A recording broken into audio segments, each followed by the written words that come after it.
Our weather is changing. The planet is warming, and we see this. You know, we see the extreme weather. We see Hurricane Sandy, extreme drought. The derecho storm of June 29th, I mean, it was a land hurricane, and we got no warning. 5 million people lost power.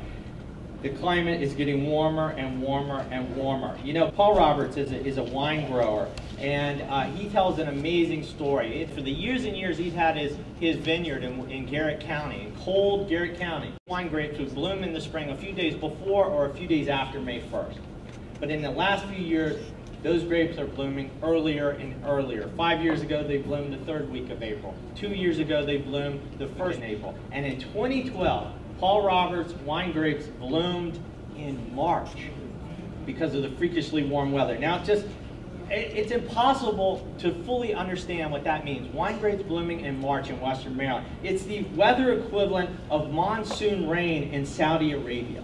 It's truly unheard of. And it's a huge risk to wine growers who then have that much more risk in the spring to a killing frost. And this is truly an existential crisis for many of our farmers, the warming planet.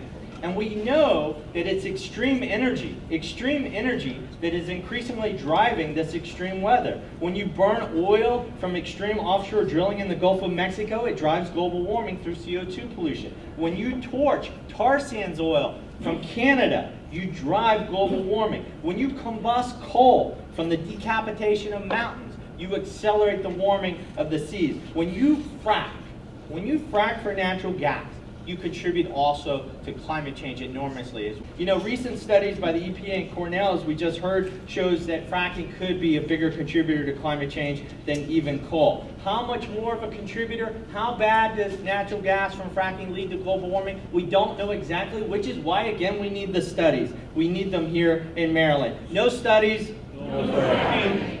All of this, the weather, the climate, the pipelines, the drilling, the pollution, all of it begs the biggest question of all today. Isn't it finally time we stop lighting things on fire to keep the lights on? Do we really want, how about a hand for that?